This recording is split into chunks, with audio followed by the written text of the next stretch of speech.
آزاد Jammu Kashmir supreme court کے senior جج اور chairman supreme court building committee justice Raza Ali Khan کی سربراہی میں سپریم کورٹ بلڈنگ کمیٹی کا اجلاس منعقد ہوا۔ اجلاس میں deputy registrar supreme court Iftikhar Shaukat, central design office کے director general Jawad Latif, chief engineer C D O Sardar Ehsan الحق، ڈائریکٹر آرٹیکلچر شیخ احسان، ڈائریکٹر سی ڈی او سید رضوان سلیم، ناظم تعمیرات عامہ building division Tahir Mahmood Butt, XEN building Chaudhry Saqib Hussain, XEN building Bhimber Shahzada Aurangzeb,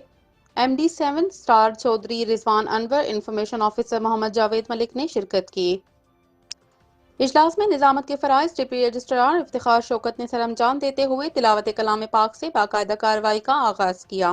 senior جج supreme court justice Raza Ali Khan نے گزشتہ اجلاس میں دی گئی ہدایات، ورکنگ پلان اور سپریم کورٹ میرپور کی زیر تعمیر عمارت کے ڈیزائن کے بارے میں بریفنگ لی، جس پر central design office Muzaffarabad کے ڈائریکٹر جنرل جواد لطیف نے ملٹی میڈیا پر supreme court registry branch Mirpur کی زیر تعمیر بلڈنگ کے تعمیراتی منصوبے کی پروگرس کے حوالے سے بریفنگ دی اور بتایا کہ منظور شدہ پلان کے تحت اور گزشتہ اجلاس میں دی گئی ہدایات کے مطابق تمام ضروری تبدیلیاں کر لی گئی ہیں۔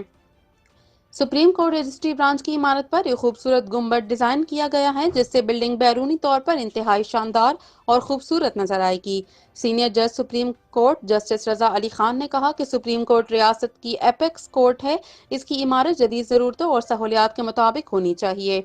سپریم کورٹ رجسٹری برانچ کے زیر تعمیر بلڈنگ ریاست جموں کشمیر کی شاندار اور اسٹیٹ آف آرٹ بنانے کے لیے تمام مستقبل کی ضرورتوں کو مد نظر رکھا جائے۔ تعمیراتی منصوبہ میں court rooms, chamber, library, bar rooms, I T section, cafeteria اور دیگر رجسٹری کے آفس بھی آئیڈیل ہونے چاہیے۔ اس حوالے سے ایک کنسلٹنٹ بھی رکھا جائے جو چیزوں کو باریک بینی کے ساتھ دیکھے اور منصوبے کی تکمیل سے قبل جہاں جہاں ضروریات ہو وہاں تمام چیزوں کو خوبصورتی کے ساتھ ایڈجسٹ کیا جائے۔ انہوں نے متعلقین کو ہدایت دی کہ بلڈنگ کی افادیت کو بڑھانے کے لیے ایک مربوط اور متوازن ڈیزائن بنایا جائے، جس سے عدالت کے تمام شعبہ جات یکساں منسلک ہو کر اپنی خدمات بہتر طریقے سے سر انجام دے سکیں۔